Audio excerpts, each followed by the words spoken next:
Hello everyone, I am Surabhi Raheja and इस वीडियो में हम लोग सीखने वाले हैं मेम्ब्रेन ट्रांसपोर्ट के बारे में। एक इम्पॉर्टेंट टॉपिक है, यहाँ से क्वेश्चंस फ्रिक्वेंटली पूछे जाते हैं। तो हम लोग बात करेंगे कि जो हमारी सेल की प्लाज्मा मेम्ब्रेन होती है उसके अराउंड मॉलिक्यूल्स जो ट्रांसपोर्ट करते हैं वो कैसे ट्रांसपोर्ट करते हैं, एंड ऐसे कौन से मॉलिक्यूल्स हैं जो इजी मेम्ब्रेन को क्रॉस कर सकते हैं, या फिर ऐसे कौन से मॉलिक्यूल्स होंगे जिनको ट्रांसपोर्ट करने के लिए एक्स्ट्रा एनर्जी की रिक्वायरमेंट यहाँ पर होती है। तो ये सब कुछ हम इस लेक्चर में देखने वाले हैं। सो इस लेक्चर के एंड तक आप लोगों को भी मेम्ब्रेन ट्रांसपोर्ट के बारे में सब चीज़ें क्लियर हो जाएंगी। प्लस में हम फ्लो चार्ट के फॉर्म में यहाँ पर करेंगे, तो आपको मेम्ब्रेन ट्रांसपोर्ट ये जो टॉपिक है वो समझ में भी आ जाएगा और आपको याद भी हो जाएगा। सो चलिए स्टार्ट करते हैं यहाँ पे मेम्ब्रेन ट्रांसपोर्ट के बारे में। तो चलिए पहले हम एक बेसिक सी चीज़ यहाँ पर देखते हैं। बेसिक ये है कि जैसे जब हम अपने प्लाज्मा मेम्ब्रेन की बात करते हैं, मीन्स हमारा जो सेल यहाँ पर होगा, जैसे ये सेल यहाँ पर है, हमें पता है कि कोई भी टाइप का सेल हो, सेल यहाँ पे कवर्ड होता है किससे? प्लाज्मा मेम्ब्रेन से। ठीक है, प्लाज्मा मेम्ब्रेन से कवर्ड होता है। एंड प्लाज्मा मेम्ब्रेन का अगर हम यहाँ पे स्ट्रक्चर देखते हैं तो स्ट्रक्चर के लिए हम एक बहुत इंपॉर्टेंट मॉडल यहाँ पर पढ़ते हैं, फ्लूइड एंड मोज़ेक मॉडल, जिस मॉडल के थ्रू मेम्ब्रेन के स्ट्रक्चर के बारे में प्रॉपर डिटेल नॉलेज हमें मिलती है कि प्लाज्मा मेम्ब्रेन का नेचर यहाँ पे कैसा होता है। तो अगर हम एक बेसिक सा यहाँ पर देखिए, मतलब बेसिक अगर देखते हैं तो प्लाज्मा मेम्ब्रेन हमें पता है कि यहाँ पर क्या प्रेजेंट होता है, यहाँ पर प्रेजेंट होती है bilayer of lipid, lipid bilayer present होगा। प्लस में यहाँ पर क्या प्रेजेंट होते हैं? प्रोटीन प्रेजेंट होते हैं। प्रोटीन मेम्ब्रेन में इम्बेडेड भी हो सकते हैं या फिर पेरिफेरी पर प्रोटीन प्रेजेंट हो सकते हैं। और यहाँ पर क्या प्रेजेंट होते हैं? कार्बोहाइड्रेट्स प्रेजेंट होते हैं। बट अगर हम इसके भी अलावा यहाँ पर अगर हम ये चीज़ देखें कि जो मेम्ब्रेन है, मेम्ब्रेन में एक्चुअल में क्या प्रेजेंट है? यहाँ पे लिपिड बाइलेयर प्रेजेंट है। ठीक है, ये लिपिड बाइलेयर हुआ जिसमें ये यहाँ पे इनर लेयर ऑफ लिपिड है, this is the inner layer of lipid. And ये यहाँ पर क्या होगा? ये है यहाँ पे आउटर लेयर ऑफ लिपिड। ठीक है, ये यहाँ पर होगा आउटर लेयर ऑफ लिपिड। ठीक है, तो ये मेम्ब्रेन स्ट्रक्चर में हम डिटेल में देखते हैं inner layer and outer layer के बारे में। तो अब जो लिपिड है, लिपिड का नेचर यहाँ पे कैसा होता है? हाइड्रोफोबिक, ये हमें पता है। लिपिड हम पढ़ते हैं, lipids are hydrophobic in nature, hydrophobic, और we can say that they are non polar in nature, non polar. अब यहाँ पर देखो सिंपल सा, अब अगर हम ये देखें, मतलब ये जैसे हमारा सेल हुआ, ये सेल के यहाँ पे क्या है? इनसाइड। ठीक है, इनसाइड यहाँ पर होगा, this is the outside of this cell. अब जब हम मेम्ब्रेन ट्रांसपोर्ट की बात करते हैं, मेम्ब्रेन ट्रांसपोर्ट में हम क्या देखते हैं कि outside to inside molecules transport करेंगे या फिर इनसाइड टू आउटसाइड मॉलिक्यूल को ट्रांसपोर्ट करना है। अब सेल को क्या करना है? आसपास के एनवायरनमेंट के साथ इंटरेक्ट करना है। अंदर का जो एनवायरनमेंट है वो बाहर के एनवायरनमेंट के साथ इंटरेक्ट करेगा। अब इंटरेक्ट कैसे करेगा? ट्रांसपोर्टेशन यहाँ पर होगी, बाहर से कुछ मटेरियल सेल के अंदर जाता है और सेल से कुछ मटेरियल क्या करता है? बाहर यहाँ पर आता है। तो जब हम यहाँ पे मॉलिक्यूल्स जो ट्रांसपोर्ट यहाँ पे करते हैं, तो यहाँ पर अगर हम नेचर ऑफ मॉलिक्यूल देखें कि जो मेम्ब्रेन को क्रॉस करने वाले हैं वो उनका नेचर यहाँ पर क्या क्या यहाँ पर हो सकता है, तो हमें क्या मिलेगा कि यहाँ पर हो सकते हैं कि कुछ नॉन पोलर मॉलिक्यूल्स यहाँ पर हो। ठीक है, जो मेम्ब्रेन को क्रॉस करने वाले हैं, क्रॉसिंग का मतलब है इनसाइड भी वो एंटर करेंगे और वो आउटसाइड भी, मतलब एंट्री भी कर सकते हैं, एग्जिट भी यहाँ पर कर सकते हैं। तो कुछ नॉन पोलर मॉलिक्यूल्स यहाँ पर हो सकते हैं, यहाँ पर कुछ पोलर मॉलिक्यूल हो सकते हैं। पोलर में भी यहाँ पर हम देखते हैं पोलर अनचार्ज्ड मॉलिक्यूल यहाँ पर होते हैं, पोलर अनचार्ज्ड होगा, और हम यहाँ पर देखते हैं पोलर चार्ज्ड मॉलिक्यूल। तो बेसिकली हम ये देख रहे हैं कि हमने अभी ट्रांसपोर्ट पढ़ना है, मेम्ब्रेन ट्रांसपोर्ट, तो हमें इतना बेसिक पता होना चाहिए कि मेम्ब्रेन को जो क्रॉस करने वाले मॉलिक्यूल्स हैं उनका नेचर क्या होगा। उनका नेचर नॉन पोलर हो सकता है, नॉन पोलर, या फिर हम इसको यहाँ पर क्या बोल सकते हैं? हाइड्रोफोबिक यहाँ पर बोल सकते हैं, हाइड्रोफोबिक हो सकता है। एंड पोलर यहाँ पर क्या होगा? हाइड्रोफिलिक यहाँ पर होगा। बट हाइड्रोफिलिक में भी दो कैटेगरीज यहाँ पर आ जाती है पोलर में, पोलर अनचार्ज्ड मॉलिक्यूल हो सकते हैं और पोलर चार्ज्ड मॉलिक्यूल यहाँ पर हो सकते हैं। अब जैसे हम यहाँ पे देखिए, मतलब पोलर अनचार्ज्ड और चार्ज्ड का मतलब क्या है? जैसे जब हम यहाँ पर ग्लूकोज की बात करते हैं, ठीक है, ग्लूकोज होगा शुगर मॉलिक्यूल, सेल के अंदर ट्रांसपोर्ट करेगा, एंट्री एग्जिट ग्लूकोज की होगी। अब ग्लूकोज यहाँ पे क्या है? ग्लूकोज अनचार्ज्ड मॉलिक्यूल है, मतलब ये पोलर मॉलिक्यूल है बट ये कैसा होता है? अनचार्ज्ड होता है। और यही अगर हम यहाँ पर देखें ग्लूकोज 6 फॉस्फेट, ग्लूकोज 6 फॉस्फेट जब हम ग्लाइकोलिसिस करते हैं तो वहां पर हम ग्लूकोज 6 फॉस्फेट देखते हैं। अब यहाँ पर क्या हुआ, यहाँ पर फॉस्फेट आया, फॉस्फेट की वजह से यहाँ पर क्या आ गया, नेगेटिव चार्ज आया। तो अब ये मॉलिक्यूल यहाँ पे क्या बन गया, पोलर चार्ज्ड मॉलिक्यूल यहाँ पे बना। बट यहाँ पर जो ग्लूकोज होगा इसके ऊपर कोई भी चार्ज नहीं है, जीरो चार्ज हुआ, तो ये पोलर है बट ये अनचार्ज्ड मॉलिक्यूल यहाँ पर हुआ। तो अब मेम्ब्रेन को जो क्रॉस करेंगे मॉलिक्यूल्स नॉन पोलर हो सकता है। नॉन पोलर में जैसे यहाँ पर क्या आती है, गैसेस यहाँ पर आ सकते हैं, जैसे यहाँ पे CO2 है, O2 है, N2 है, तो ये सब यहाँ पे क्या हुआ, नॉन पोलर मॉलिक्यूल्स हुए। या फिर यहाँ पर क्या हो सकता है, कोई भी लिपिड मॉलिक्यूल है जो मेम्ब्रेन को क्रॉस करेगा, नॉन पोलर यहाँ पर हो सकता है। पोलर अनचार्ज हो सकते हैं, चार्ज यहाँ पर हो सकते हैं। और जो कैटेगरी यहाँ पर आती है, मतलब जो मॉलिक्यूल्स क्रॉस करेंगे मेम्ब्रेन को, वो यहाँ पर क्या हो सकते हैं, आयंस यहाँ पर हो सकते हैं। ठीक है, अब जैसे आयंस में देखो, आयंस में हम क्या देखते हैं, सोडियम आयंस हो सकते हैं, पोटाशियम आयन, क्लोराइड आयंस, ठीक है, ये सब हो सकता है। कैल्शियम आयंस यहाँ पर हो सकते हैं। अब सिंपल सा, अब सेल को क्या है, इन्हीं सब चीज़ों की रिक्वायरमेंट है कि यहाँ पर हो सकता है पोलर मॉलिक्यूल हो, पोलर में अनचार्ज चार्ज मॉलिक्यूल यहाँ पर होंगे, नॉन पोलर हो सकता है, या फिर क्या हो सकता है, आयंस। तो ये डिफरेंट टाइप का मॉलिक्यूल्स है जो मेम्ब्रेन को क्या करेगा, मेम्ब्रेन को क्रॉस करने वाला है। ठीक है, तो जैसे प्लाज्मा मेम्ब्रेन है, प्लाज्मा मेम्ब्रेन को मॉलिक्यूल्स यहाँ पे क्या करेंगे, क्रॉस करेंगे। ठीक है, अब देखो ये जो प्लाज्मा मेम्ब्रेन होगी, प्लाज्मा मेम्ब्रेन का नेचर हमें पता है कि ये लिपिड बाइलेयर यहाँ पर है। लिपिड बाइलेयर में भी अगर हम यहाँ पे समझें, प्लाज्मा मेम्ब्रेन का जो ये इंटरनल एनवायरनमेंट होगा, यहाँ पर एनवायरनमेंट कैसा है, हाइड्रोफोबिक एनवायरनमेंट है।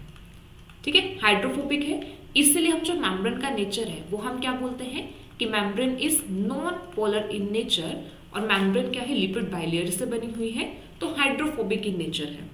तो अब अगर सेल के बाहर यहाँ पर अगर नॉन पोलर मॉलिक्यूल यहाँ पे प्रेजेंट है, यहाँ पर अगर पोलर मॉलिक्यूल प्रेजेंट है, पोलर यहाँ पर क्या हो सकते हैं, चार्ज्ड हो सकते हैं, एंड पोलर यहाँ पर क्या हो सकते हैं, अनचार्ज्ड हो सकते हैं, एंड यहाँ पर क्या हो सकते हैं, आयंस यहाँ पर हो सकते हैं। ठीक है, कि डिफरेंट टाइप के मॉलिक्यूल्स हैं जो मेम्ब्रेन को क्रॉस कर सकते हैं। यहाँ पे कोई भी मॉलिक्यूल हो सकता है।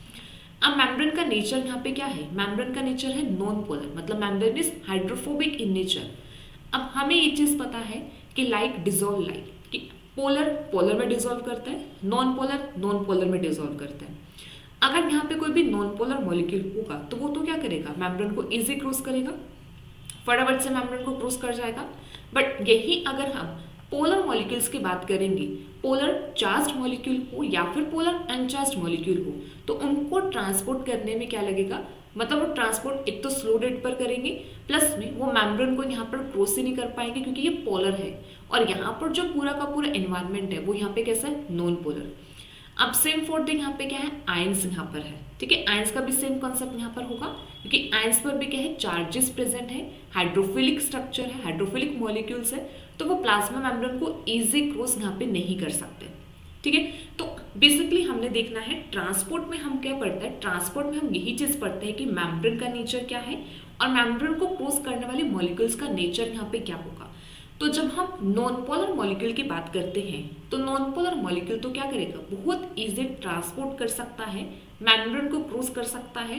तो यही से हमारी एक कैटेगरी यहाँ पर ट्रांसपोर्ट की आ जाती है कि जहाँ पर नॉन पोलर मॉलिक्यूल्स क्या करेंगे, मेम्ब्रेन को क्रॉस करेंगे।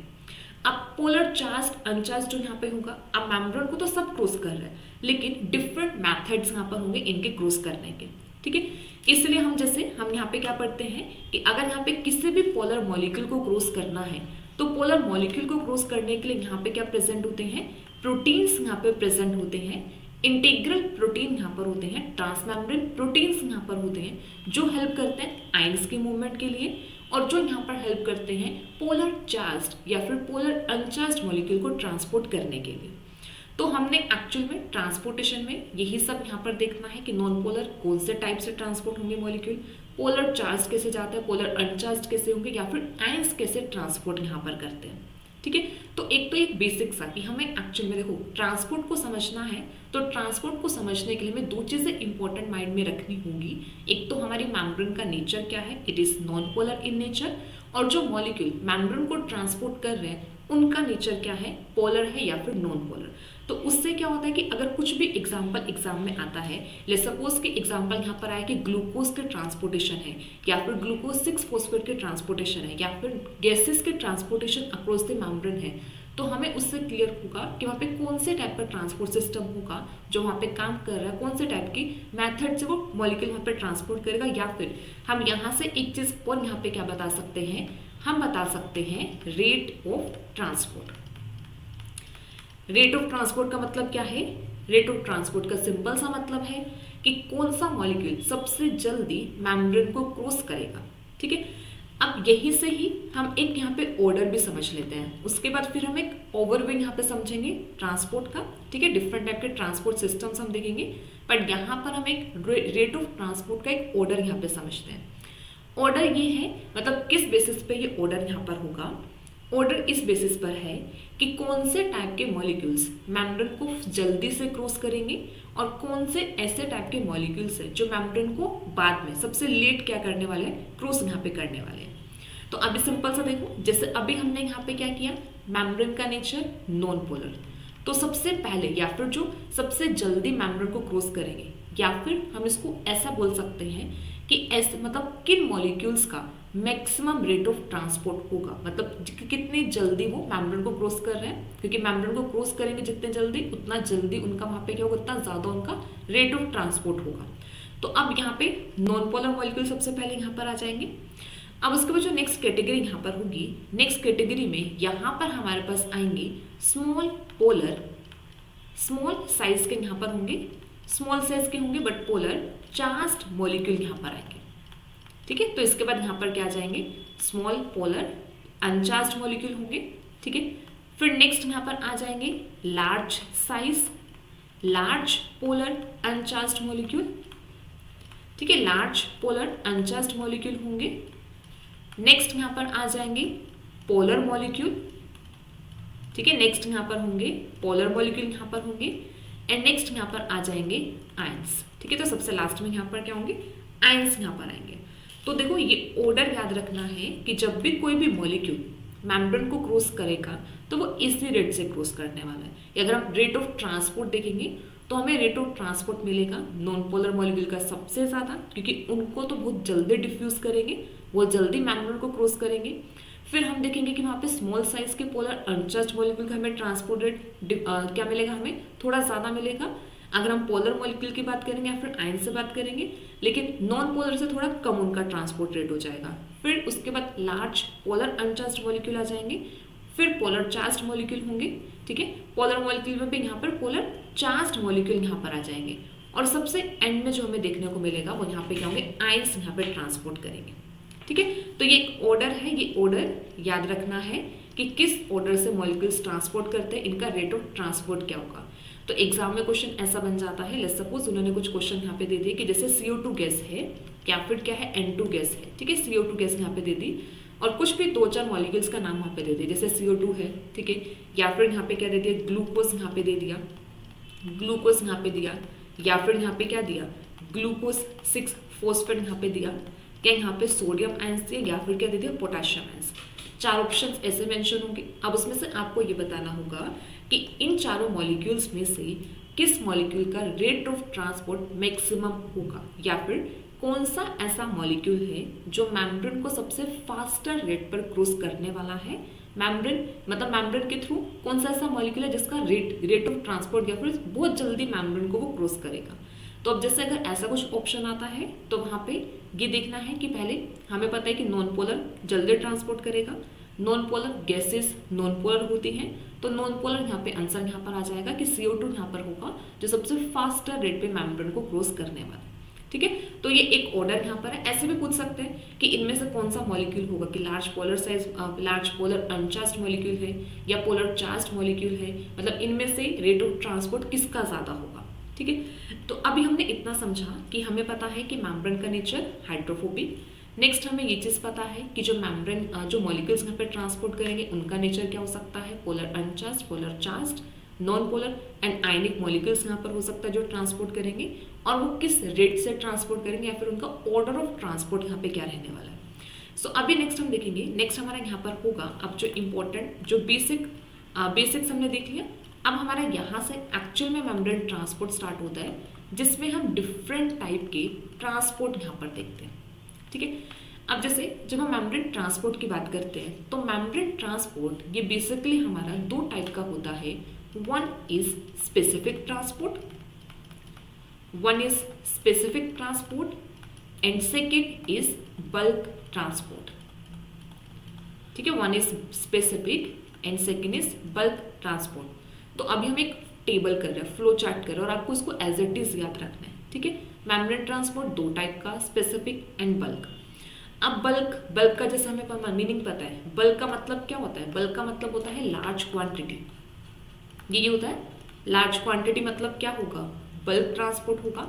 तो जब मेम्ब्रेन के अराउंड जो मॉलिक्यूल्स ट्रांसपोर्ट करते हैं वो अपनी लार्ज क्वांटिटी में मॉलिक्यूल ट्रांसपोर्ट करेंगे, तो उसे हम बोलते हैं बल्क ट्रांसपोर्ट। ठीक है, जैसे ये मेम्ब्रेन है, मेम्ब्रेन के बाहर यहाँ पर लार्ज क्वांटिटी में मॉलिक्यूल प्रेजेंट है और ये मेम्ब्रेन के अंदर जा रहे हैं, मेम्ब्रेन के अंदर ट्रांसपोर्ट कर रहे हैं, तो इसको हम क्या बोलते हैं? Bulk transport.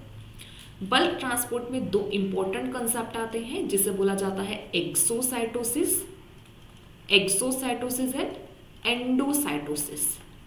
ठीक है, एक्सो एंड एंडो। एक्सो एंडोसाइटोसिस जैसे नेम से क्लियर हो रहा है, एंडो मीन्स एंटर करना, एक्सो मतलब एग्जिट करना।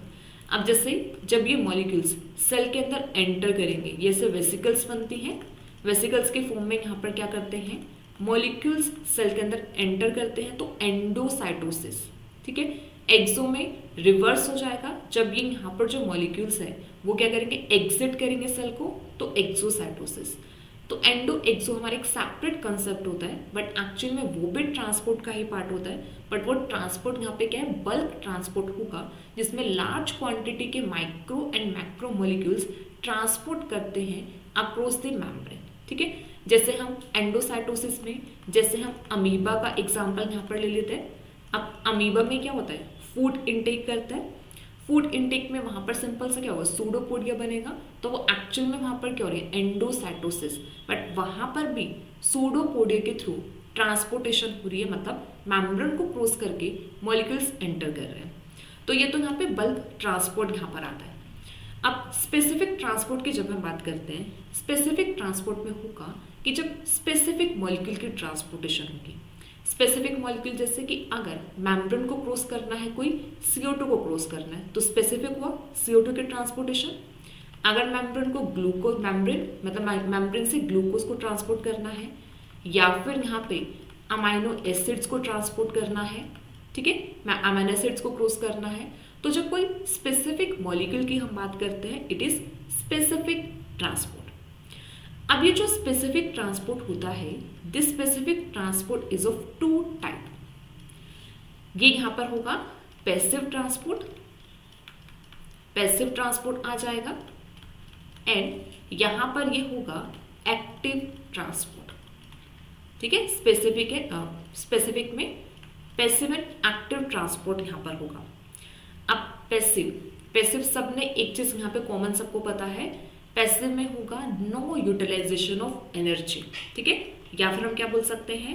No ATP, no utilization of energy, उसको हम पैसिव, कि जब एनर्जी यूज नहीं होती मॉलिक्यूल्स को ट्रांसपोर्ट करने के लिए, इट इज पैसिव ट्रांसपोर्ट। और अगर यहाँ पर ATP यूटिलाइजेशन हो, ठीक है, ATP यूटिलाइजेशन या फिर हम सिंपल सा बोले एनर्जी यूटिलाइजेशन, क्योंकि ATP एनर्जी के लिए यूज की जा रही है, तो जब मॉलिक्यूल्स को ट्रांसपोर्ट करने के लिए एनर्जी चाहिए होगी, तब वहां पर क्या होता है? Active transport. ठीक है, पैसिव जब ATP की रिक्वायरमेंट मतलब एनर्जी की रिक्वायरमेंट नहीं होगी, एक्टिव का मतलब होगा जब एनर्जी की रिक्वायरमेंट होगी।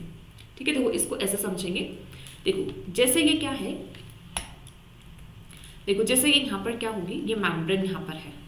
ठीक है, तो ये यहाँ पर क्या है? इनसाइड हुआ, this is the outside.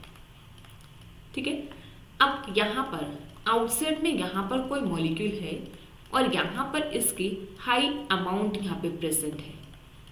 Outside this cell ये हाई अमाउंट में प्रेजेंट है, एंड इनसाइड दिस सेल ये मॉलिक्यूल कैसे प्रेजेंट है? लो अमाउंट में प्रेजेंट है। एक molecule which is present in high amount outside this cell, और जो लो अमाउंट में प्रेजेंट होगा कहाँ पर, इनसाइड दिस सेल। अब सिंपल से देखो, अब ये जो मॉलिक्यूल है इसके ट्रांसपोर्टेशन कैसे हो सकती है। अब एक तो ये मॉलिक्यूल कैसे कर सकता है, अपने high amount to low amount की तरफ ट्रांसपोर्ट कर सकता है, हाई टू लो की तरफ कर सकता है। एक ट्रांसपोर्टेशन ऐसे हो सकता है इस मॉलिक्यूल की, और एक ट्रांसपोर्टेशन ऐसे हो सकती है कि ये अपने लो टू कहाँ पर ट्रांसपोर्ट करे, हाई की तरफ, low amount to high amount की तरफ ट्रांसपोर्टेशन यहाँ पर हो। ठीक है, तो यहाँ पे सिंपल क्या है, हाई टू लो ट्रांसपोर्ट कर रहा है मॉलिक्यूल और लो टू हाई। तो किसी भी मॉलिक्यूल की हाई टू लो ट्रांसपोर्ट भी हो सकती है और लो टू हाई भी ट्रांसपोर्ट वो कर सकता है। बस दोनों में बेसिक डिफरेंस यहाँ पे क्या होगा, जब हम हाई टू लो ट्रांसपोर्ट की बात करते हैं ना, कि जब वो जहाँ पर ज़्यादा प्रेजेंट है, हाई से लो की तरफ जब ये जाता है, तब यहाँ पर होता है कि कोई भी एटीपी की या फिर कोई भी एनर्जी की ज़रूरत नहीं होती। ठीक है, no energy utilization, no energy requirement. कैसे कि जब हाई से लो की तरफ जाना तो एनर्जी की ज़रूरत ही नहीं है, क्योंकि मॉलिक्यूल खुद से पास कर सकता है। ठीक है, तो हम ऐसा भी बोल सकते हैं, this process is spontaneous. Spontaneous process है, this process is thermodynamically favourable. ठीक है, थर्मोडायनेमिकली भी ये प्रोसेस कैसे, इट इज द फेवरेबल। ठीक है, स्पॉन्टेनियस प्रोसेस है मतलब सेल खुद से करेगा। स्पॉन्टेनियस प्रोसेसेस ऐसे प्रोसेसेस होती हैं कि जहां पर किसी भी एनर्जी को देना नहीं पड़ता, सेल ऑटोमेटिकली वो प्रोसेसेस करता है। तो जब हाई से लो की तरफ कोई भी मॉलिक्यूल ट्रांसपोर्ट करेगा, then it is the spontaneous process, plus में it is thermodynamically favourable process. तो यहाँ पे कोई भी एनर्जी देने की जरूरत है ही नहीं। इनफैक्ट जब हाई टू लो ट्रांसपोर्टेशन होता है, तब यहाँ पे certain amount of energy release होती है।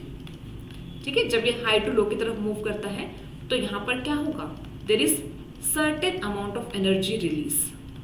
ठीक है, एनर्जी रिलीज यहाँ पर होता है जब हाई टू लो की तरफ आता है। अब दूसरा, अगर हम इसके अपोजिट बात करें, अपोजिट क्या है, लो टू हाई की तरफ जाना है। अब लो टू हाई की तरफ मतलब यहाँ पे क्या है, क्वांटिटी कम से ज्यादा की तरफ जाना है, कम से ज्यादा की तरफ जाना है। तो ये जो प्रोसेस है, ये प्रोसेस यहाँ पे क्या है, this is the thermodynamically unfavourable, thermodynamically unfavourable process है।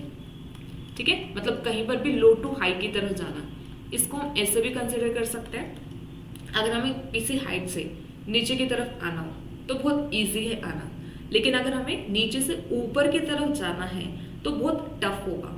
सेम प्रोसेस, अगर हम हाइट टू लो की तरफ आ रहे हैं, किसी हाइट से हम नीचे की तरफ आ रहे हैं, तो वहां पर हमें वो फेवरेबल प्रोसेस है, थर्मोडायनेमिकली फेवरेबल है, तो हमें एनर्जी देनी नहीं पड़ेगी वहां पर। लेकिन अगर हमें नीचे से ऊपर की तरफ जाना होगा तो हमें वहां पे मोर अमाउंट ऑफ एनर्जी चाहिए उस हाइट तक पहुंचने के लिए। ठीक है, तो वो प्रोसेस थर्मोडायनेमिकली अनफेवरेबल हुई, हमें क्या देना पड़ रही है, बाहर से एनर्जी देनी पड़ रही है। तो ऐसे प्रोसेसेस को हम थर्मोडायनेमिकली अनफेवरेबल बोलते हैं, कि जिसमें हमें बाहर से एनर्जी देनी पड़ेगी। और दूसरा हम क्या बोल सकते हैं, this reaction is non spontaneous, या फिर ये जो प्रोसेस है नॉन स्पॉन्टेनियस। सेम मीनिंग होता है non spontaneous and thermodynamically favourable या फिर अनफेवरेबल एंड यहाँ पे नॉन स्पॉन्टेनियस, सेम मीनिंग यहाँ पर होगा। और यहाँ पर क्या होगी, यहाँ पर एनर्जी रिक्वायरमेंट होगी। ठीक है, यहाँ पर एनर्जी यूज होगी क्योंकि एनर्जी यहाँ पे देनी पड़ेगी। ठीक है, तो अब देखो सिंपल सा, जब हम ऊपर से नीचे की तरफ आते हैं तो वहां पर हमें एनर्जी रिलीज होती है, जब नीचे से ऊपर की तरफ जाते हैं तो यहाँ पर एनर्जी देनी पड़ती है। ठीक है, एनर्जी देनी पड़ेगी, तब यहाँ पे मॉलिक्यूल क्या करते हैं, अपने लो कॉन्सेंट्रेशन से हाई की तरफ मूव करेंगे। अब इसी को हमने यहाँ पे क्या बोल दिया, यही जो प्रोसेस है इसी को पैसिव ट्रांसपोर्ट यहाँ पे बोला, और ये जो प्रोसेस है इसी को यहाँ पे क्या बोल दिया, एक्टिव। कि पैसिव एक थर्मोडायनेमिकली फेवरेबल प्रोसेस है, हाई टू लो की तरफ मूव करेगा। Active is thermodynamically unfavourable process, यहाँ पर लो टू हाई की तरफ मूवमेंट हो रही है। अब यहाँ पर मूवमेंट हाई टू लो है, मतलब यहाँ पर हो रहा है डाउनहिल ट्रांसपोर्ट। ठीक है, ये यहाँ पर होगा डाउनहिल ट्रांसपोर्ट होगा, और यहाँ पर लो टू हाई की तरफ है तो ये यहाँ पर क्या होगा, अपहिल ट्रांसपोर्ट। ठीक है, ये यहाँ पर हो जाएगा अपहिल ट्रांसपोर्ट। डाउनहिल को और हम यहाँ पे क्या बोलते हैं, इसको हम बोलते हैं अलोंग द कॉन्सेंट्रेशन ग्रेडियंट। ठीक है, ये यहाँ पर हो जाता है अलोंग द कॉन्सेंट्रेशन ग्रेडियंट, और ये यहाँ पर होता है अगेंस्ट द कॉन्सेंट्रेशन ग्रेडियंट। ठीक है, अगेंस्ट द कॉन्सेंट्रेशन ग्रेडियंट। तो अब देखो एक चीज यहाँ से ये चीज क्लियर होती है कि अगर किसी भी मॉलिक्यूल को अपनी लो टू हाई की तरफ जाना है तो उसे एनर्जी देनी पड़ेगी, एक्टिव प्रोसेस हुआ, एक्टिव ट्रांसपोर्ट। अगर उसे हाई टू लो की तरफ जाना है तो एनर्जी वहाँ पे क्या होगी, रिलीज होगी। तो वहाँ पे एनर्जी की जरूरत नहीं, एनर्जी इनफैक्ट वहाँ पे रिलीज होगी। तो उसको हम यहाँ पे क्या बोलते हैं, पैसिव। तो यहाँ पर स्पेसिफिक ट्रांसपोर्ट है, स्पेसिफिक में यहाँ पर हम आयंस की बात करेंगे।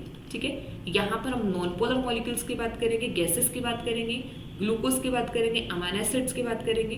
तो अब इन मॉलिक्यूल्स का जो ट्रांसपोर्ट है स्पेसिफिक होगा, और ये मॉलिक्यूल्स पैसिवली भी ट्रांसपोर्ट कर सकते हैं और ये मॉलिक्यूल एक्टिवली भी ट्रांसपोर्ट कर सकते हैं। तो पैसिव एक्टिव दोनों टाइप से इन मॉलिक्यूल्स का ट्रांसपोर्टेशन यहाँ पर हो सकता है। ठीक है, हाई टू लो भी मूव कर सकता है एंड लो टू हाई भी मूव कर सकते हैं। तो अभी हमने एक बेसिक सा समझ लिया कि पैसिव ट्रांसपोर्ट क्या होता है, एक्टिव यहाँ पर क्या होता है। तो अगर हम इसका और थोड़ा सा डिटेल यहाँ पे देखें तो जो पैसिव ट्रांसपोर्ट होगा, हम जो पैसिव ट्रांसपोर्ट पढ़ते हैं ये यहाँ पर होता है फर्दर 3 टाइप का। ठीक है, फर्दर 3 टाइप का यहाँ पर होगा, जिसमें एक हमारा यहाँ पर आ जाता है ओस्मोसिस, ओस्मोसिस करते हैं। एक यहाँ पर होगा सिंपल डिफ्यूजन। ठीक है, एक यहाँ पर हो जाएगा सिंपल डिफ्यूजन। सेकेंड यहाँ पर होगा फैसिलिटेटेड डिफ्यूजन। ठीक है, सेकेंड इज फैसिलिटेटेड डिफ्यूजन। तो 3 थर्ड टाइप हुआ, थर्ड यहाँ पे फैसिलिटेटेड डिफ्यूजन। तो 3 टाइप का यहाँ पर है, first is osmosis, second is simple diffusion, third is facilitated diffusion. ठीक है, ओस्मोसिस जनरली डिफ्यूजन ही होता है, बट ये वाटर का होता है, तो हम स्पेसिफिकली वाटर के लिए हम ओस्मोसिस यूज करते हैं। ठीक है, तो ओस्मोसिस, सिंपल डिफ्यूजन है, फैसिलिटेटेड डिफ्यूजन। अब इसमें देखो जो यहाँ पे फैसिलिटेटेड डिफ्यूजन है, ठीक है, अब हम थोड़ा सा फैसिलिटेटेड डिफ्यूजन के बारे में देखते हैं, मतलब आगे। अब ये जो फैसिलिटेटेड डिफ्यूजन होता है ये फर्दर कैसे हो सकता है, फैसिलिटेटेड डिफ्यूजन हो सकता है via, it can B via carrier proteins. Facilitated diffusion can be via carrier proteins and it can B via channels. ठीक है, अभी हम चैनल कैरियर प्रोटीन्स का भी बेसिक सा कॉन्सेप्ट देख लेंगे कि चैनल्स और कैरियर प्रोटीन में क्या डिफरेंस होता है। तो फैसिलिटेटेड डिफ्यूजन इस टाइप का डिफ्यूजन होता है जो होता है with the help of protein. तो प्रोटीन यहाँ पे हो सकता है, it can be in the form of channels and it can be in the form of carrier protein. तो देखो सिंपल कुछ नहीं है, अगर हम एक बेसिक से चीज़ समझें, अगर हम डिफ्यूजन की प्रोसेस देखें। अब डिफ्यूजन की प्रोसेस नॉर्मली सबको पता है कि यहाँ पर जो मॉलिक्यूल्स हैं वो क्या करता है, अपनी हाई टू लो मूव करेंगे। क्यों करेंगे, क्योंकि हमें पता है पैसिव ट्रांसपोर्ट का ये टाइप है, हाई टू लो मूव करेंगे। सेकेंड, डिफ्यूजन का मतलब क्या है कि डिफ्यूजन का मतलब ये है कि जब एक जगह से मॉलिक्यूल्स दूसरी जगह पे डिफ्यूज कर जाते हैं, मूव करते हैं, तो उसे हम डिफ्यूजन बोलते हैं। तो अब डिफ्यूजन में क्या है कि यहाँ पर किसी भी टाइप के प्रोटीन की जरूरत नहीं है, यहाँ पर कोई हेल्प नहीं चाहिए, यहाँ पे मेम्ब्रेन को वो मॉलिक्यूल इजी क्रॉस कर सकते हैं। ठीक है, मेम्ब्रेन को इजी क्रॉस कर सकते हैं या फिर इजीली डिफ्यूज आउट हो सकते हैं। जैसे हम सिंपल सा देखते हैं ना कि अगर हम नॉर्मली एक एग्जांपल भी देखते हैं कि अगर हमने कहीं पर एक मतलब एक रूम के कॉर्नर में अगरबत्ती जलाई तो उसका क्या होगा, उसका जो स्मोक है वो क्या करता है, मतलब उसके फ्रेग्रेंस पे या फिर स्मोक भी वो क्या करता है, एक कॉर्नर से पूरे रूम में क्या करता है, उसके मॉलिक्यूल्स ट्रांसपोर्ट कर जाते हैं। तो वो भी एक टाइप का क्या हुआ, डिफ्यूजन हुआ। तो मेम्ब्रेन के अराउंड भी, मेम्ब्रेन के अक्रॉस भी डिफ्यूजन होता है। कुछ मॉलिक्यूल्स क्या करते हैं, अपनी हाई कॉन्सेंट्रेशन से बहुत फास्टली मेम्ब्रेन को क्रॉस करेंगे और कहाँ पर पहुंच जाएंगे, सेल के अंदर पहुंच जाते हैं। तो वो पैसिवली डिफ्यूज आउट करते हैं, तो उन्हें किसी भी टाइप के प्रोटीन की रिक्वायरमेंट नहीं है। ठीक है, अब डिफ्यूजन, अब देखो डिफ्यूजन की हम बात कर रहे हैं कि यहाँ पे पैसिव है, high to low molecules without any help, without any energy, बस मेम्ब्रेन को क्रॉस कर रहे हैं, मेम्ब्रेन को मतलब मेम्ब्रेन के अराउंड वो मूव कर रहे हैं। ठीक है, अब हमने देखा nature of molecule. Nature of molecule क्या हो सकता है, नॉन पोलर हो सकता है, पोलर हो सकता है, पोलर चार्ज हो सकता है, पोलर अनचार्ज हो सकता है, आयंस हो सकते हैं। अब ऐसे कौन से मॉलिक्यूल्स हैं जो मेम्ब्रेन को बहुत जल्दी इजी क्रॉस करेंगे, अब मेम्ब्रेन को तो वही वाले मॉलिक्यूल जल्दी क्रॉस कर सकते हैं ना जिनका खुद का नेचर नॉन पोलर होगा, क्योंकि मेम्ब्रेन का नेचर भी क्या है, नॉन पोलर। तो जब किसी नॉन पोलर मॉलिक्यूल को नॉन पोलर एनवायरनमेंट को क्रॉस करना है, वो फास्टली मूव करेगा, फटाफट से मूव करेगा। तो हम ये बोल सकते हैं कि जो नॉन पोलर मॉलिक्यूल होगा, नॉन पोलर मॉलिक्यूल का यहाँ पे क्या होगा, डिफ्यूजन। ठीक है, कि वो मेम्ब्रेन को क्रॉस करेंगे अपने हाई टू लो, और वो बहुत फास्टर रेट पर मेम्ब्रेन को क्रॉस करते जाएंगे। ठीक है, नॉन पोलर होगा। अगर हम यही पोलर मॉलिक्यूल की बात करें, ठीक है, यही हम पोलर की बात करें, पोलर मॉलिक्यूल्स आ जाता है, या फिर क्या होंगे, आयंस यहाँ पर होंगे। तो पोलर या फिर जो आयंस होंगे, अब उनको मेम्ब्रेन को वो क्रॉस इजी इतनी जल्दी से नहीं कर पाएंगे मेम्ब्रेन को क्रॉस। तो उनको क्या चाहिए, उनको हेल्प चाहिए। हेल्प किसकी चाहिए, उन्हें चाहिए मेम्ब्रेन में जो प्रोटीन्स प्रेजेंट है उनकी हेल्प चाहिए। ठीक है, तो अब पोलर और आयंस इनको ट्रांसपोर्ट करने के लिए फैसिलिटेटेड डिफ्यूजन होता है, या फिर क्या होता है, एक्टिव ट्रांसपोर्ट होता है। ठीक है, फैसिलिटेटेड होगा या फिर एक्टिव। तो फैसिलिटेटेड और जो एक्टिव ट्रांसपोर्ट है ये होता है प्रोटीन की हेल्प से। ठीक है, प्रोटीन्स यहाँ पर होंगे, प्रोटीन आएगा ही आएगा, प्रोटीन की हेल्प से यहाँ पर होंगे। बस डिफरेंस सिर्फ इतना आ जाएगा, फैसिलिटेटेड डिफ्यूजन में प्रोटीन ट्रांसपोर्ट कर रहे हैं बट वो एनर्जी को यूज नहीं कर रहे। बट एक्टिव ट्रांसपोर्ट में क्या है कि वो प्रोटीन ट्रांसपोर्ट कर रहे हैं मॉलिक्यूल को, हाइड्रोफिलिक मॉलिक्यूल को ट्रांसपोर्ट कर रहे हैं, बट उनको साथ में एनर्जी भी चाहिए, एटीपी भी वहां पर चाहिए। ठीक है, एनर्जी भी वहां पर, यूटिलाइजेशन वहां पर होगी। तो फैसिलिटेटेड और जो एक्टिव है इन दोनों में सिमिलरिटी कि वहां पर प्रोटीन की जरूरत है, डिफरेंस यहाँ पर एटीपी नहीं है, एनर्जी नहीं है, यहाँ पर एटीपी है, यहाँ पर हाई टू लो ट्रांसपोर्ट कर रहे हैं मॉलिक्यूल, यहाँ पर लो टू हाई ट्रांसपोर्टेशन है। ठीक है, तो देखो सिंपल सा है, transport molecules polar, non polar, ये सब मॉलिक्यूल हो सकता है। नॉन पोलर फटाफट से डिफ्यूज करेंगे तो पैसिव में आ जाएगा। पोलर और आयंस को क्या चाहिए, प्रोटीन चाहिए। तो प्रोटीन के थ्रू जो मॉलिक्यूल्स ट्रांसपोर्ट करेंगे वो विदाउट एनर्जी भी कर सकते हैं, विद एनर्जी भी कर सकते हैं। विदाउट एनर्जी करेंगे तो फैसिलिटेटेड डिफ्यूजन, विद एनर्जी करेंगे तो एक्टिव ट्रांसपोर्ट यहाँ पर आ जाएगा। ठीक है, इसके बाद नेक्स्ट देखो, अब हमने ये बोला कि जब हम मेम्ब्रेन प्रोटीन की बात कर रहे हैं, मतलब ये जो प्रोटीन यहाँ पर है, मेम्ब्रेन में जो प्रोटीन प्रेजेंट है, अब ये प्रोटीन यहाँ पे दो टाइप के हो सकते हैं। एक क्या हो सकता है, चैनल हो सकता है, एक यहाँ पर क्या हो सकता है, कैरियर प्रोटीन यहाँ पर हो सकता है। ठीक है, अब देखो चैनल एंड कैरियर प्रोटीन क्या होंगे। अब सिंपल सा देखो, अब प्रोटीन पे देखो क्या करेगा, जब ये मॉलिक्यूल को ट्रांसपोर्ट करेगा ना, ये दो चीजें यहाँ पे कर सकता है। एक तो ये क्या कर सकता है, प्रोटीन यहाँ पर एक पोर बना दे। ठीक है, प्रोटीन यहाँ पे क्या बना दे, पोर। ठीक है, एक मतलब प्रोटीन के बीच में एक स्पेस क्रिएट हो गया, स्पेस को यहाँ पर हम क्या बोल रहे हैं, पोर। ठीक है, स्पेस क्रिएट हुआ। अब इस स्पेस से यहाँ से मॉलिक्यूल क्या कर रहे हैं, इजी ट्रांसपोर्ट कर रहे हैं। ठीक है, तो इसको ऐसा समझो, सिंपल सा क्या है कि अगर हम यहाँ पे बात करें कि जैसे यहाँ पर क्या हुआ, ये प्रोटीन है, अब इस प्रोटीन ने यहाँ पे क्या किया, इस प्रोटीन ने यहाँ पे एक स्पेस क्रिएट किया। अब इस स्पेस से जो पोलर मॉलिक्यूल है या फिर जो आयंस हैं वो क्या कर सकता है, ट्रांसपोर्ट कर सकते हैं। स्पेस बोल दो या फिर इसको क्या बोल दो, पोर यहाँ पे बोल दो। तो एक तो ये तरीका है प्रोटीन का कि जिससे वो हेल्प करेंगे पोलर एंड आयनिक मॉलिक्यूल को ट्रांसपोर्ट करने में। दूसरा तरीका यहाँ पे क्या हो सकता है कि ये जो प्रोटीन है, ये प्रोटीन बाइंड करेगा यहाँ पे किसके साथ, यहाँ पर ये बाइंड किया पोलर मॉलिक्यूल के साथ या फिर आयंस के साथ बाइंड किया। फिर ये जो प्रोटीन होगा, मतलब ये जो कैरियर प्रोटीन यहाँ पर हुआ या फिर ये जो प्रोटीन है, इसमें यहाँ पर क्या हुआ, यहाँ पर हुई कन्फॉर्मेशनल चेंजेस। ठीक है, मतलब इसमें कुछ स्ट्रक्चर में चेंजेस यहाँ पर हुए, कन्फॉर्मेशनल चेंजेस हुए, जिसकी वजह से अब इसने ये जो मॉलिक्यूल था इसको आउटसाइड से लिया और उसको कहाँ पर लीव कर दिया, इनसाइड में। ठीक है, देखो दोनों में डिफरेंस समझो। डिफरेंस देखो क्या है कि यहाँ पर तो जो प्रोटीन है वो मॉलिक्यूल के साथ बाइंड नहीं कर रहा, वो अपने पोलर मॉलिक्यूल जिसको ट्रांसपोर्ट करना है उसके साथ बाइंड नहीं कर रहा, उसके लिए एक स्पेस बना रहा है। दूसरी कैटेगरी क्या है कि वहाँ पर जो प्रोटीन है मॉलिक्यूल के साथ बाइंड कर रहा है, बाइंडिंग होगी, बाइंडिंग होने के बाद आउटसाइड से उसने मॉलिक्यूल को लिया, अंदर की तरफ वहाँ पे उसको क्या कर दिया, लीव कर दिया। तो प्रोटीन दो तरीके से हेल्प कर सकते हैं मॉलिक्यूल्स को ट्रांसपोर्ट करने में, पोलर मॉलिक्यूल्स को ट्रांसपोर्ट करने में। तो जब कोई भी प्रोटीन स्पेस बनाता है, एक पोर बनाता है, तो उसको हम बोलते हैं यहाँ पे चैनल्स। ठीक है, चैनल बनाएगा। एक एरिया बनाएगा, एक रास्ता देगा, चैनल। और जब कोई मॉलिक्यूल खुद से ट्रांसपोर्ट करेगा, खुद बाइंड करके फिर वो ट्रांसपोर्ट करेगा, तो वो यहाँ पर क्या बन जाएगा, वो हो जाएगा कैरियर प्रोटीन। ठीक है, तो तभी देखो हमने क्या किया, हमने ये देखा कि जो फैसिलिटेटेड डिफ्यूजन है, फैसिलिटेटेड डिफ्यूजन दो टाइप से यहाँ पर हो सकता है। दो टाइप से मतलब कि प्रोटीन दो टाइप से यहाँ पर हो सकता है जो हेल्प करेंगे पोलर मॉलिक्यूल को ट्रांसपोर्ट करने में।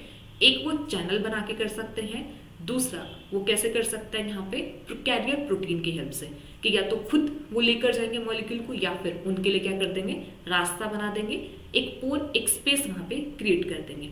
ठीक है, अब एक चीज देखना, यहाँ पर क्या है ना, हमने जैसे यहाँ पे फैसिलिटेटेड डिफ्यूजन की बात की ना, अब ऐसे ही अगर हम यहाँ पे एक्टिव ट्रांसपोर्ट की बात करें, ठीक है, यहाँ पर हम क्या देखें, एक्टिव ट्रांसपोर्ट। अब हमने अभी क्या चीज बोली थी कि एक्टिव ट्रांसपोर्ट में भी तो प्रोटीन चाहिए, फैसिलिटेटेड डिफ्यूजन में भी प्रोटीन चाहिए ट्रांसपोर्ट करने के लिए, एक्टिव में भी तो ट्रांसपोर्ट करने के लिए प्रोटीन चाहिए। बट जो एक्टिव ट्रांसपोर्ट होता है, एक्टिव ट्रांसपोर्ट में यहाँ पर जो प्रोटीन आते हैं वो होते हैं कैरियर प्रोटीन्स।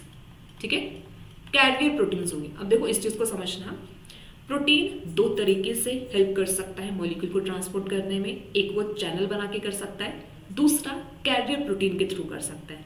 अब जो कैरियर प्रोटीन है, कैरियर प्रोटीन हमारा फैसिलिटेटेड डिफ्यूजन में भी आता है और कैरियर प्रोटीन हमारा एक्टिव ट्रांसपोर्ट में भी आता है। ठीक है, तो जो एक्टिव ट्रांसपोर्ट में जो प्रोटीन है वो हेल्प करता है मॉलिक्यूल को ट्रांसपोर्ट करने में, वो किस फॉर्म में करता है, कैरियर प्रोटीन में। तो चैनल्स हमारे एक्टिव ट्रांसपोर्ट में नहीं आते हैं।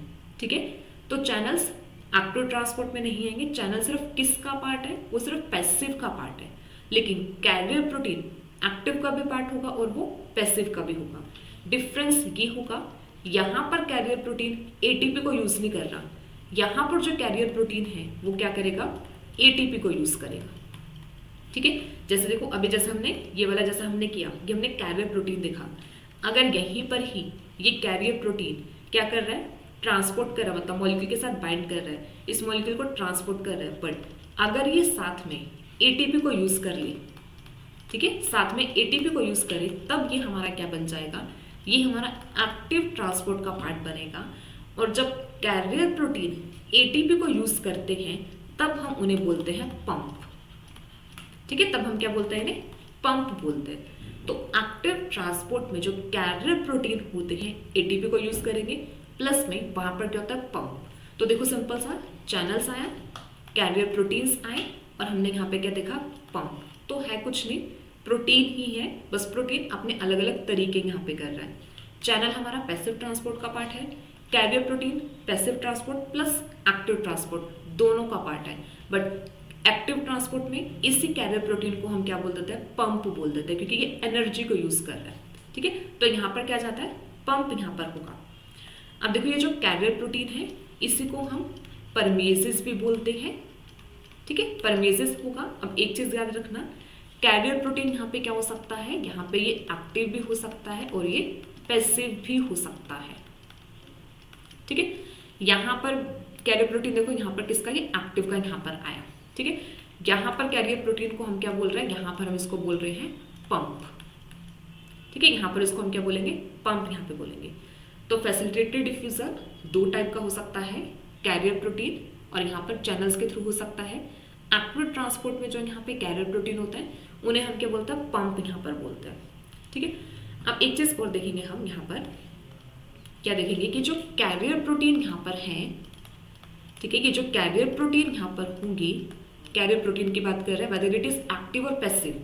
ठीक है, हमें जनरल कैरियर प्रोटीन की बात कर रहे हैं, वेदर इट इज एक्टिव और पैसिव, एक्टिव ट्रांसपोर्ट वाला कैरियर प्रोटीन हो या फिर पैसिव ट्रांसपोर्ट वाला कैरियर प्रोटीन हो।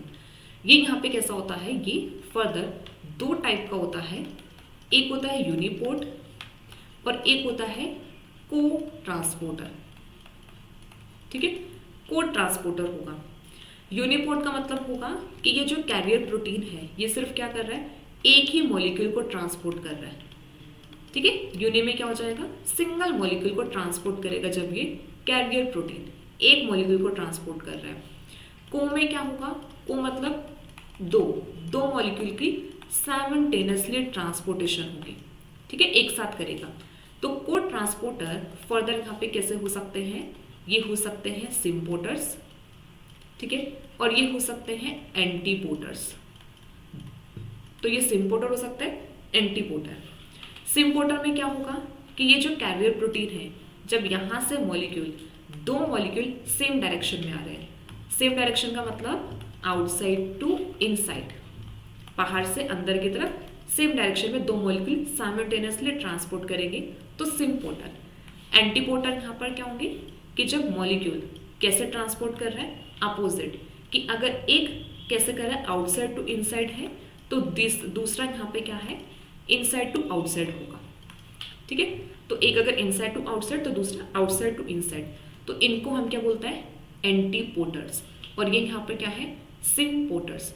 और ये यूनिपोर्टर्स, सिम्पोर्टर्स, एंटीपोर्टर्स, ये तीनों पैसिवली भी हो सकते हैं और ये तीनों एक्टिवली भी हो सकते हैं। मतलब ये मॉलिक्यूल्स को पैसिवली भी ट्रांसपोर्ट कर सकते हैं और ये मॉलिक्यूल को एक्टिवली मतलब एटीपी को यूज करके भी ट्रांसपोर्ट कर सकते हैं, ठीक है। तो कैरियर प्रोटीन हमारे दो टाइप के होते हैं, यूनिपोर्टर्स होते हैं और को ट्रांसपोर्टर्स यहाँ पर आते हैं।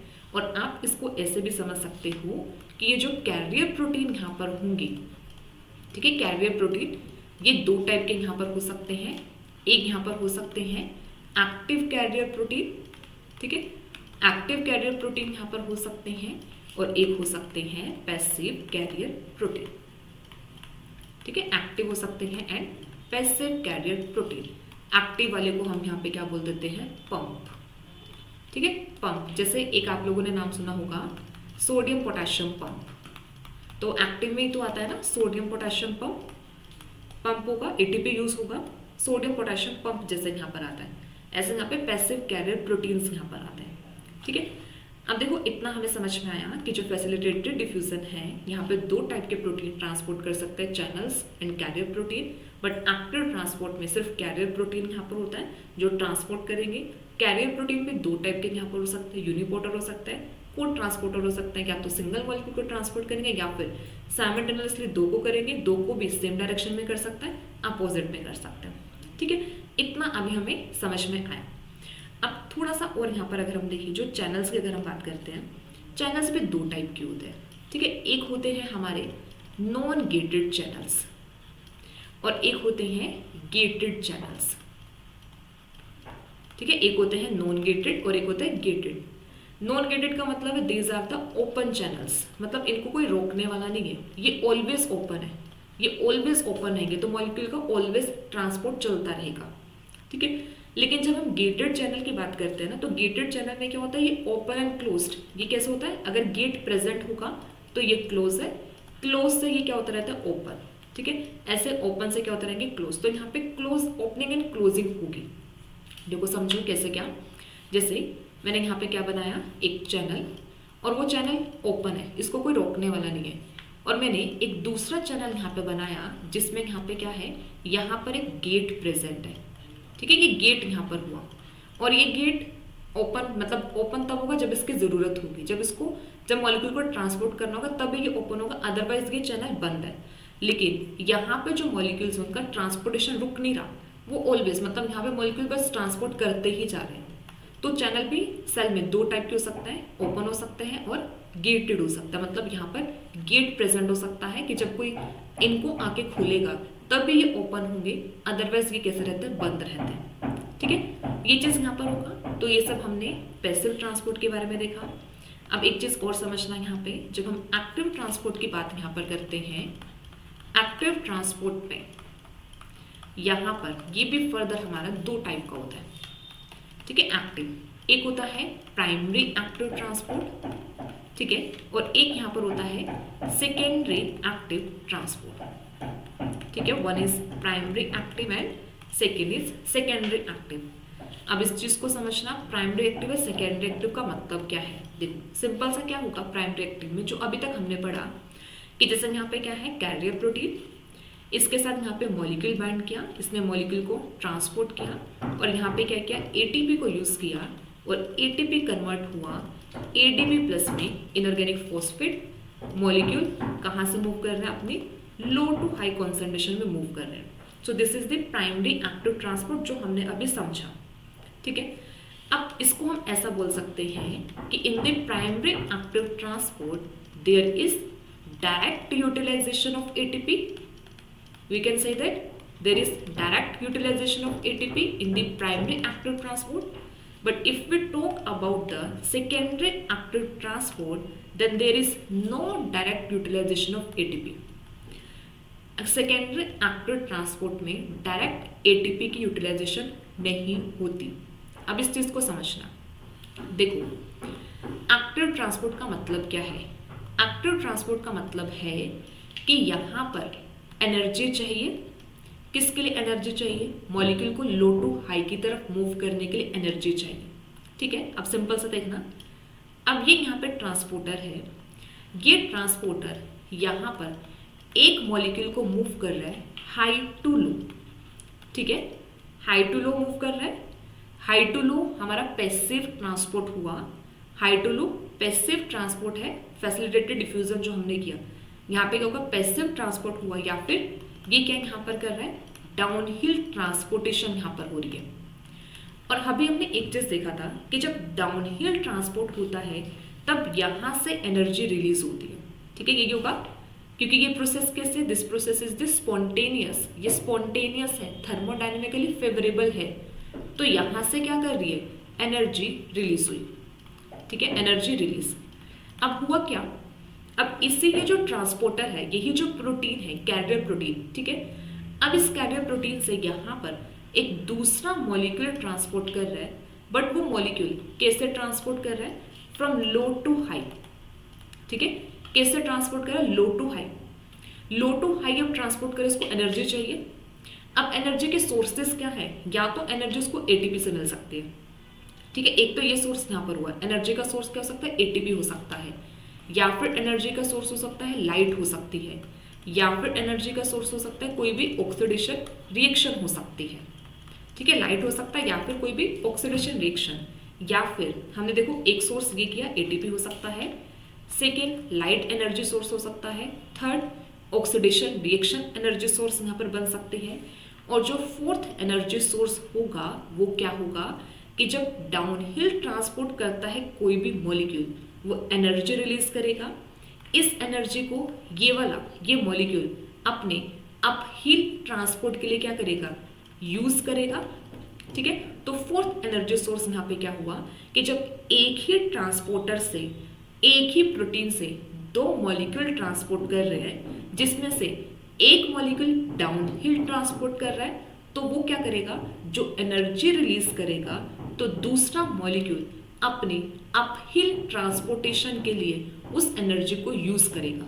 ठीक है, इस चीज को समझना क्या है कि जब एक प्रोटीन से दो मॉलिक्यूल एक साथ ट्रांसपोर्ट कर रहे हैं, तो एक मॉलिक्यूल अगर डाउनहिल ट्रांसपोर्ट कर रहा है तो वो डाउनहिल मॉलिक्यूल हेल्प कर रहा है दूसरे मॉलिक्यूल को अपहिल ट्रांसपोर्ट करने में। ठीक है, तो अब यहाँ पर जो एनर्जी सोर्स हुआ वो ये एनर्जी रिलीज है जो डाउनहिल ट्रांसपोर्ट से आई, इसको यूज करके वो मॉलिक्यूल अपना अपहिल ट्रांसपोर्ट कर रहा है। ठीक है, और जब इस टाइप का ट्रांसपोर्टेशन होता है जहां पर एटीपी डायरेक्ट यूज नहीं होता, इसको हम बोलते हैं सेकेंडरी एक्टिव ट्रांसपोर्ट। तो सेकेंडरी एक्टिव ट्रांसपोर्ट में क्या है? No direct utilization of ATP. ठीक है, यहां पर होगा no direct utilization of ATP. ठीक है, तो जो सेकेंडरी एक्टिव ट्रांसपोर्ट है इसमें सिंपल सा क्या है? एक ही ट्रांसपोर्टर, उस ट्रांसपोर्टर से एक मॉलिक्यूल डाउनहिल ट्रांसपोर्ट कर रहा है, दूसरा मॉलिक्यूल अपहिल। तो डाउनहिल वाला हेल्प करेगा अपहिल ट्रांसपोर्ट करने में। अब जैसे देखो हमने यहाँ पे क्या किया? हमने देखा कि जो दो मॉलिक्यूल्स है ये दोनों अलग अलग डायरेक्शन में ट्रांसपोर्ट कर रहे हैं, तो ये यहाँ पे हमने क्या बनाया है? ये यहाँ पे एंटीपोर्टर है। ठीक है, ऐसा भी हो सकता है कि ये ट्रांसपोर्टर से सेम ही डायरेक्शन में मॉलिक्यूल ट्रांसपोर्ट करे, तो वो सेम कि एक का डाउनहिल होगा दूसरे का अपहिल होगा, तो वो सेम डायरेक्शन में भी हो सकता है।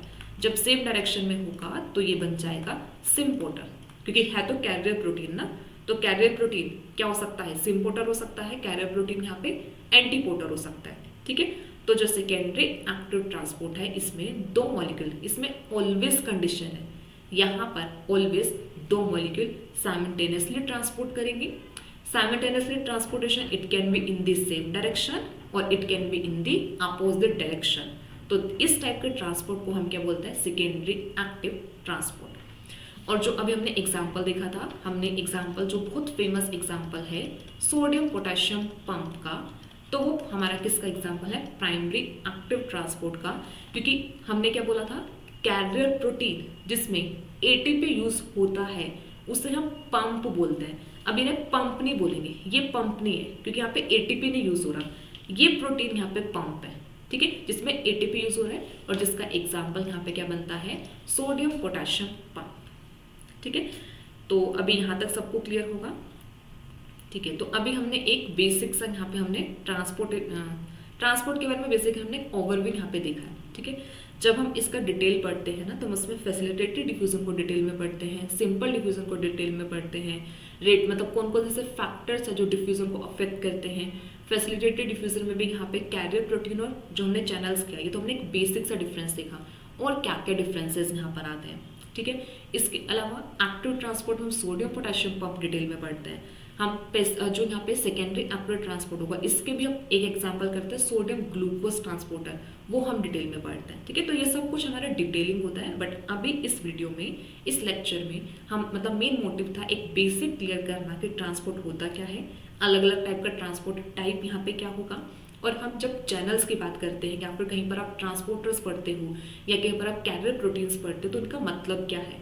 तो जो ट्रांसपोर्टर्स है वो कैरियर प्रोटीन्स ही होते हैं, but channels carrier protein different है, कैरियर प्रोटीन ट्रांसपोर्टर सेम होता है, ठीक है। तो इतना बेसिक क्लियर करना है। तो अभी कुछ यहाँ पे कुछ प्रैक्टिस क्वेश्चन है। प्रैक्टिस क्वेश्चन जैसे आप देख सकते हो, मतलब किस टाइप के क्वेश्चन आपके इस टॉपिक से बनते हैं। जैसे फर्स्ट यहाँ पर है, which of the following would likely move through the lipid boiler of plasma membrane most rapidly. जैसा भी बताया था कि कौन सा मॉलिक्यूल बहुत जल्दी से पास करेगा, CO2, amino acid, glucose, potassium. CO2 अगर हम देखें, CO2 is non polar gas है, नॉन पोलर होगा। अमाइनो एसिड, अभी देखो यहाँ पर मैंने अमाइनो एसिड दे दिया, अभी अमाइनो एसिड हमारा पोलर भी हो सकता है, जनरली पोलर होता है, ज्विटर आयनिक फॉर्म में अमाइनो एसिड प्रेजेंट होता है, पोलर होता है, ठीक है। बट यहाँ पे डिपेंड करता है साइड चेन में क्या प्रेजेंट है, पोलर हो सकता है, पोलर में भी मतलब हाइड्रोफोबिक पार्ट भी वहाँ पर हो सकता है, ठीक है। वैसे जो अमाइनो एसिड होता है कि एम्फीटेरिक होते हैं नेचर में, ठीक है। अमाइनो एसिड एम्फीटेरिक होते हैं नेचर, एम्फीटेरिक इन नेचर का मतलब इनके पास बहुत पॉजिटिव एंड नेगेटिव चार्ज होता है, तो पोलर में हमारा क्या आता है। अब ग्लूकोज यहाँ पे क्या है, ग्लूकोज जैसे अभी बताया it is polar uncharged, polar uncharged यहाँ पर होगा। और जो पोटेशियम है ये यहाँ पे क्या होंगे, आयंस यहाँ पर है। तो हमें पता है कि सबसे फास्टली रेपिडली कौन मूव करता है, नॉन पोलर मॉलिक्यूल ना, तो यहाँ पे आंसर क्या बनेगा, CO2, ठीक है। अब सेकंड क्वेश्चन है, which of the following membrane activities require energy from ATP hydrolysis. ATP hydrolysis energy किसको चाहिए, facilitated diffusion, no. Movement of water into the cell, ये भी फैसिलिटेटेड डिफ्यूजन से ही ट्रांसपोर्ट करता है, वाटर के ट्रांसपोर्टेशन भी वाया फैसिलिटेटेड डिफ्यूजन होता है, तो इसका आंसर भी नहीं होगा। नेक्स्ट है sodium ions moving out of the cell, तो ये हमारा यहाँ पे क्या होता है, जैसे हम सोडियम पोटेशियम पंप पढ़ते हैं तो वहाँ पर हम यही चीज़ देखते हैं, सोडियम की मूवमेंट आउटसाइड द सेल। तो अब सोडियम की मूवमेंट के लिए आयन को मूव करना है, एटीपी चाहिए, तो यहाँ पर हो जाएगा ये, ठीक है। नेक्स्ट है मूवमेंट ऑफ ग्लूकोज मॉलिक्यूल। अब ग्लूकोज मॉलिक्यूल भी यहाँ पे क्या है ना, ये भी जो ग्लूकोज मॉलिक्यूल होता है ये भी हमारा फैसिलिटेटेड डिफ्यूजन से ही ट्रांसपोर्ट करता है, मतलब इसको ट्रांसपोर्ट करने के लिए प्रोटीन चाहिए, बट वो प्रोटीन एटीपी यूज नहीं करते, तो ये पैसिव ट्रांसपोर्ट का आता है, ये इसमें एनर्जी यूज नहीं होती। तो राइट आंसर यहाँ पे क्या बनेगा, sodium ions moving out of this. So thank you so much everyone for watching this video. I hope आप लोगों का मेम्ब्रेन ट्रांसपोर्ट से रिलेटेड कुछ बेसिक कंसेप्ट आपका क्लियर हुआ होगा, प्लस में आप लोगों को साथ में ये चीज़ें याद भी हो गई होंगी कि हम ट्रांसपोर्टर्स किसे बोलते हैं या फिर मॉलिक्यूल्स कैसे यहाँ पे ट्रांसपोर्ट करते हैं। सो आई होप ये वीडियो आप लोगों के लिए हेल्पफुल रहे। So thank you so much everyone.